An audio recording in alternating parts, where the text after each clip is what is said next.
Banks might, I might wake up and Banks might say I got 4 tracks done. Kid Say might say I got 2. So we got like 40 records done like maybe in 2 weeks, easy. And we did all them freestyles like the Jeremiah remix and the 0 to 100, the Drake record. We did all that stuff in Manhattan like prior to going there. So that was like the warm-up stage, because back in the day, we was doing the 8-bar cadences as well. Like, we didn't really have time for a 16.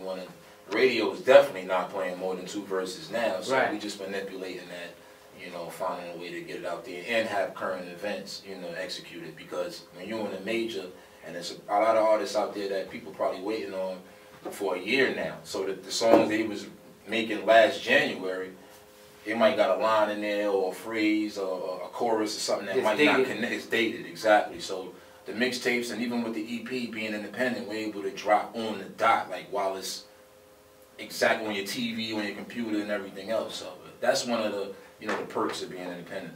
Okay, so you mentioned the mixtape game, and I'm hearing that you're releasing all these mixtapes. Talk about that real quick, man. The mixtape game, I mean, shout out to everybody that still, you know, rock with the, you know, the mixtapes. That's where we come from. Like they said, like even with Drake, you know what I'm saying? Like, these guys got their contracts off of mixtapes, you know, and people, a lot of people don't give the props, but 50 came with that formula and really helped. It was like artist development, helping new artists and show them how to format a record. There's records that's still dropping today with no chorus on it, or no intro or outro, you know. So I feel like it helped me along the way, because in the very beginning I wasn't writing hooks. Yayo wasn't really writing hooks. We had them, but at that time we had a good teacher, man. And I think it's real important. Rest in peace to Justo too. Like, the mixtape awards was so big.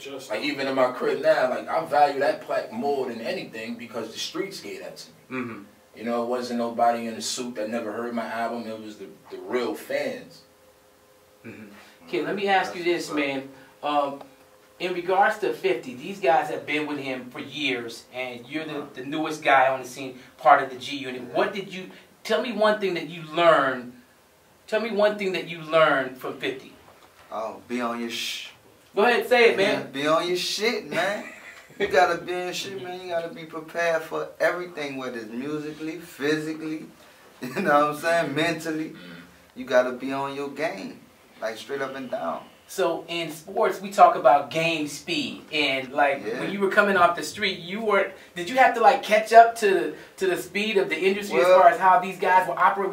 Was there I'm gonna say not really, because, you know, like before I was with 50, you know, I was, you know, running around with Wayne for a minute too. So, you know, I did a lot of stuff with Wayne and stuff like that. You know, shout out to him and all.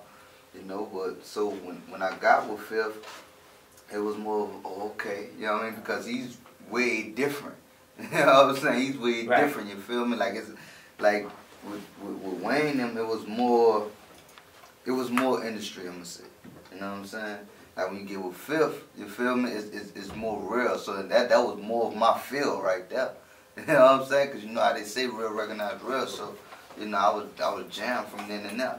You know what I mean? And whatever he put me in front of, I was ready to tackle it. You know what I mean? I was ready. I was just always ready. And that's what it was. Let's put these headphones on.